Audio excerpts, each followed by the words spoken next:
माँ और बेटी। एक समय की बात है, एक रीना नाम की लड़की अपने माता पिता के साथ रहती थी। वह अपनी माता पिता की इकलौती बेटी थी। उसके माता पिता उससे बहुत प्यार करते थे, इसलिए वो जो भी मांगती थी उसे लाकर वो देते थे। उसके पिता इतने ज़्यादा पैसा नहीं कमा पाते थे, लेकिन फिर भी वह अपनी बेटी की हर इच्छा पूरी करते थे। एक दिन रीना ने अपने माँ और पापा से कहा कि पापा, मेरी चप्पल पुरानी हो गई है, क्या आप मेरे लिए नई चप्पल लाओगे? पिता ने अगले दिन नई चप्पल लाने का वादा किया। पिता अगले दिन नई चप्पल लेकर आए। रीना नई चप्पल देखकर बहुत खुश हुई और चप्पल पहनकर पूरे दिन मोहल्ले में उछल कूद करती रही। शाम को वो घर आई और चप्पल उतारकर सो गई। अगली सुबह रीना वह चप्पल नहीं पहनती है और अपनी पुरानी चप्पल पहनकर खेलने चली जाती है। मम्मी से कहकर जाती है कि मम्मी, मुझे ये चप्पल पसंद नहीं है, मैं अपनी पुरानी चप्पल ही पहनूंगी। उसकी ये बात उसके पापा सुन लेते हैं। इतने में रीना बाहर खेलने भाग जाती है।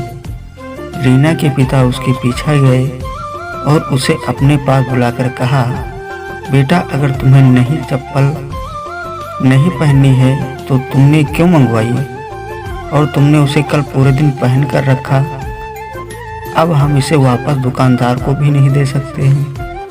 रीना कहती है कि पापा, मैंने यह चप्पल मम्मी के लिए मंगवाई थी, क्योंकि उनकी चप्पल टूट सी गई है और वह खर्चे के डर से कभी अपने लिए नई चप्पल नहीं मांगती हैं। इसलिए मैंने वह चप्पल कल पूरे दिन पहन कर रखी ताकि मम्मी उसे वापस करने का ना बोल सकें। अपनी बेटी की ये बात सुनकर पापा बहुत गर्व महसूस करते हैं और दरवाजे पर खड़ी मम्मी भी बेटी की बात सुन रही थी। वह भी मन ही मन बहुत खुश हुई कि इतनी सी बच्ची में इतनी समझ है। दोनों माता पिता एक दूसरे के सामने देखकर मुस्कुराते हैं और बेटी को प्यार करने लगते हैं। इस कहानी से हमें यह शिक्षा मिलती है कि हमेशा अपने माता पिता की मजबूरी को समझना चाहिए। तो दोस्तों, कैसी लगी हमारी ये आज की कहानी? अगर हमारी कहानी आपको अच्छी लगी हो तो वीडियो को लाइक करें, चैनल को सब्सक्राइब करें। फिर मिलेंगे अगली वीडियो में, तब तक के लिए धन्यवाद दोस्तों।